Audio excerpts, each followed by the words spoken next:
এই মাঠেই বাংলাদেশের পরবর্তী ম্যাচ উত্তর কোরিয়ার সঙ্গে AFC এশিয়ান কাপে এবং এই মাঠে বাংলাদেশকে একটা ধাঁধা মেলাতে হবে। প্রতিপক্ষের নাম যখন উত্তর কোরিয়া বা নর্থ কোরিয়া বা কোরিয়া ডিপিআর, তখন আপনি তো ধাঁধায় পড়বেনই, কারণ তাদের সম্পর্কে আপনি আমি কতটুকুই বা জানি। এমনকি বাংলাদেশ দলের কোচও বলে গেছেন যে এই দল সম্পর্কে খুব বেশি জানার কোনো উপায় আসলে নাই, কারণ তারা তো নিজেদেরকে গুটিয়ে রেখেছে। আপনাকে এবার যদি আমি প্রশ্ন করি যে আপনি উত্তর কোরিয়ার একজনের নাম বলুন, চান্সেস আর হাই, চান্সেস আর আসলে very very very very very very high যে আপনি আসলে ওই একজনের নামই বলবেন। The man who must not be named, you know who he is, তাই তো? তো যাই হোক, সেই দেশের বিপক্ষে বাংলাদেশ যখন খেলতে নামবে তখন বাংলাদেশ জানে যে এই ম্যাচটায় বাংলাদেশ যদি একটা ড্রও নিজের পক্ষে পায় তাহলে বাংলাদেশ ইতিহাসের খুব কাছাকাছি পৌঁছে যাবে। বাংলাদেশ হয়তো বিশ্বকাপে যাওয়ার পথটা সুগম করবে, কিন্তু উত্তর কোরিয়া তো নিশ্চয়ই আপনাকে এত সহজে ছেড়ে দেবে না। আমরা কোন রোড দিয়ে বাড়ি বানাবো? বাংলাদেশের নাম্বার ওয়ান স্টিল বিএসআরএম।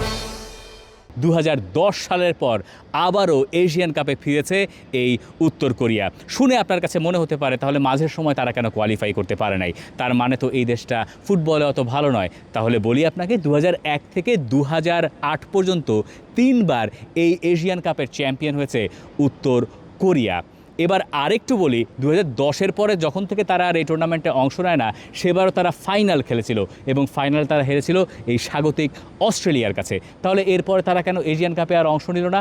তার কারণ হচ্ছে ওই ফাইনালের পরে তাদের বিরুদ্ধে অভিযোগ আনা হয়েছিল যে তাদের কয়েকজন ফুটবলার শক্তিবর্ধক ড্রাগ ইউজ করেছেন, কিন্তু পরে উত্তর কোরিয়ার পক্ষ থেকে সেটা ডিনাই করা হয়েছিল।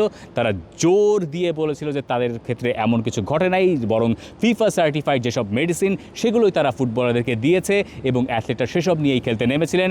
এবং ফিফার সঙ্গে সেই দূরত্বে, এফসির সঙ্গে সেই দূরত্বে তারা এরপরে নিজেদেরকে আরও বেশি গুটিয়ে নেয়, তারা এশিয়ান ফুটবলে আর ছিলই না। 2026 সালে এই লম্বা বিরতির পর তারা ফিরেছে এবং হট ফেভারিট হয়ে ফিরেছে। তারা এবারে টুর্নামেন্টের চ্যাম্পিয়ন হতে পারে এরকম 3টা দলের একটা। এখন বলতে পারেন যে সেটা আমি কি করে বললাম, আপনি আরেকটু পেছনে যেতে পারেন। এই মুহূর্তে FIFA world cup, FIFA আন্ডার-17, under-20 এই দুটো বিশ্বকাপেরই চ্যাম্পিয়ন দলটার নাম নান আদার দ্যান নর্থ কোরিয়া। এবং এই নর্থ কোরিয়ার ফুটবলাররাই তাদের একটা বড় অংশ, যারা বিশ্বকাপ চ্যাম্পিয়ন, মানে বিশ্বকাপ খেলা না, বিশ্বকাপ চ্যাম্পিয়ন, তারা আছেন এই দলের সঙ্গে। তারা খেলবেন বাংলাদেশের বিপক্ষে। আপনি এবার বুঝতে পারছেন যে তাদের মানটা আসলে কোথায়। এবং এই কোরিয়া ডিপিআর, আমরা কোরিয়া ডিপিআরই বলা উচিত আসলে, যেহেতু এই ম্যাচের প্রেস কনফারেন্সের আগে কোরিয়ার পক্ষ থেকে, মানে নর্থ কোরিয়ার পক্ষ থেকে একজন এসে প্রতিনিধি জানিয়ে গেছেন যে এই দেশটার নাম আসলে উচ্চারণ করতে হবে কোরিয়া ডিপিআর। যদিও আমাদের দেশে, বাংলাদেশে আমরা উত্তর কোরিয়া, নর্থ কোরিয়া এই নামে আসলে বেশি চিনি বা বেশি পরিচিত। এই দেশটার গল্প বা ফুটবলের গল্প জানতে হলে আমাদের একটু পেছনে যেতে হবে। মানে কমিউনিজমের যে মোড়কে তারা নিজেদেরকে ঢেকে রেখেছে এত বছর ধরে, তারপরে বিশ্বের সঙ্গে তাদের যোগাযোগের ওই একটাই মাধ্যম, সেটা হচ্ছে ফুটবল। সেই ফুটবল দিয়ে তারা আসলে বিশ্বের সঙ্গে যোগাযোগটা কন্টিনিউ করছে। আপনার নিশ্চয়ই মনে থাকার কথা, 2010 বিশ্বকাপেও তারা অংশ নিয়েছে। 2010 বিশ্বকাপে ব্রাজিলের গ্রুপে উত্তর কোরিয়া ছিল। আর এই উইমেন্স ওয়ার্ল্ড কাপে পরের বছর যেটা হবে 2027, সেটার অন্যতম ফেভারিট, মানে ওয়ার্ল্ড কাপের ফেভারিট নর্থ কোরিয়া, যেহেতু তাদের আন্ডার-17 এবং আন্ডার-20 টিম এরই মধ্যে চ্যাম্পিয়ন।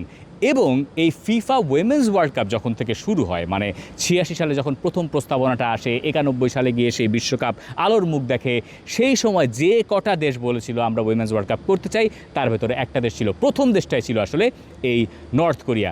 কেন? কারণ কিম জং ইল, উনি হচ্ছেন কিম জং উনের বাবা, মানে যে নামটা নিতে চাচ্ছিলেন না আপনিও, সেটা এখন নিতেই হচ্ছে।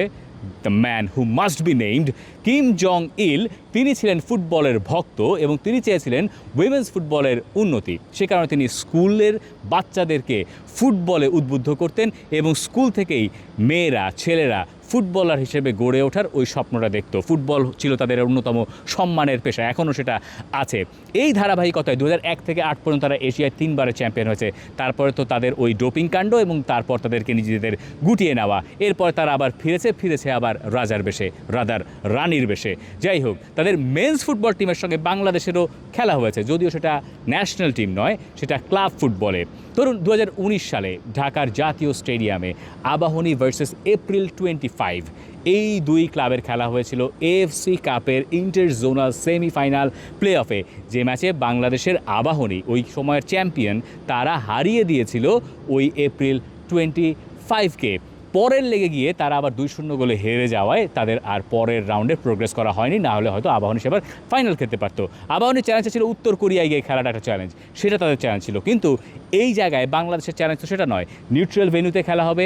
এই জায়গায় আমরা উত্তর কোরিয়ার কোনো সাংবাদিক দেখিনি, আমি জানিও না উত্তর কোরিয়ার কেউ এই গ্যালারিতে আসবেন কিনা, বাংলাদেশের সমর্থকেরাই বেশি থাকবেন। কিন্তু এই টিমটা সম্পর্কে খুব বেশি জানা তো আসলে লোকেদের নাই। বাংলাদেশ সম্পর্কেই বা উত্তর কোরিয়া লোকেরা কতটুকু জানেন, এটা তো একটা আগ্রহের বিষয়। এই কারণেই জানতে চেয়েছিলাম উত্তর কোরিয়ার কোচের কাছে যে বাংলাদেশ নামটা যখন আপনি প্রথম শোনেন আপনার মাথায় আসলে কী ঘোরে, আপনি বাংলাদেশকে কিসের সঙ্গে, কোন নামটার সঙ্গে অ্যাসোসিয়েট করেন, কোন নামটা আপনার মাথায় চট করে আসে। তখন তিনি একবার ভাবলেন, ভেবে খুব একটা উত্তর দিলেন না। এর কিছুক্ষণ বাদে আবারও প্রশ্ন করলাম যে বাংলাদেশ শব্দটা মাথায় এলে আপনার মাথায় কি আসে, সেটা কি ফুটবল না অন্য কিছু? ফুটবল তো আসার কথা নয়। তখন তিনি আমাকে জবাব দিলেন, বাংলাদেশ কি ক্রিকেট খেলে না? মানে বাংলাদেশ যে ক্রিকেট খেলে এটা তিনি জানেন, এবং এটা তিনি জেনেই এখানে এসছেন। তার মানে বাংলাদেশ সম্পর্কে তার একটা স্বচ্ছ ধারণাও আছে বলে আমরা ধরে নিতে পারি। বাংলাদেশ সম্পর্কে তারা সবটাই জানেন, কিন্তু উত্তর কোরিয়া সম্পর্কে বা নর্থ কোরিয়া সম্পর্কে বাংলাদেশের জানার সেই সুযোগটা আসলে কই। বাংলাদেশ তাই এমন এক দলের বিপক্ষে এই মাঠে মুখোমুখি হচ্ছে যে দল সম্পর্কে বাংলাদেশের জানাশোনা কিছুটা কম বলেই মনে হচ্ছে। শুধুমাত্র বাংলাদেশ কেন, এই দলের সঙ্গে যদি Brazil, Argentina, England, you name it, Spain current world champion তারাও খেলে, তারাও আসলে এই দলের সম্পর্কে খুব বেশি জানবে না, কারণ তাদের সোশ্যাল মিডিয়ায় নাই। সোশ্যাল মিডিয়ায় গিয়ে আপনি একটা উত্তর কোরিয়ার কোনো একটা প্রমোশনাল পোস্ট খুঁজে বের করার চেষ্টা করুন, তো আপনার ফেসবুক, ইনস্টাগ্রাম, এক্স হ্যান্ডেল অথবা স্ন্যাপচ্যাট যাই আপনি চালান না কেন, পাবেন কি? পাবেন না। এটাই আসলে উত্তর কোরিয়ার শক্তির জায়গা, যারা নিজেদেরকে ঘিরে রাখে একটা আলাদা দূরত্বে, যারা থাকে আড়ালে, যারা নিজেদেরকে ওই কমিউনিজমের গণ্ডিতে আবদ্ধ করে পৃথিবী থেকে হয়ে আছে বিচ্ছিন্ন, কিন্তু when it comes to football তারা এই জায়গায় তাদের সেরাটা দেওয়ার চেষ্টা করে। তারা এখানে এসে চ্যাম্পিয়ন হতে। সম্ভবত এই টুর্নামেন্টের 3 ফেভারিট দলের একটাই তারা। কিম জং ইলের কাজটাই পরে গিয়ে কিম জং উন টেনে নিয়েছেন, তার আন্ডারে তার দেশ দুবার বিশ্ব চ্যাম্পিয়ন হয়েছে, আর এই জায়গায় তারা এসছে এশিয়ার চ্যাম্পিয়ন হতে। বাংলাদেশের লড়াইটা তাই আসলে কিম জং উনের বিপক্ষে। দেখা যাক তার দেশের বিপক্ষে এই মাঠে বাংলাদেশ লড়াই করে কি করে। For more updates, subscribe to our YouTube channel and click on the bell icon. Follow us on Facebook and Instagram. Download T-Sports app to enjoy exciting games and highlights. Visit tsports.com.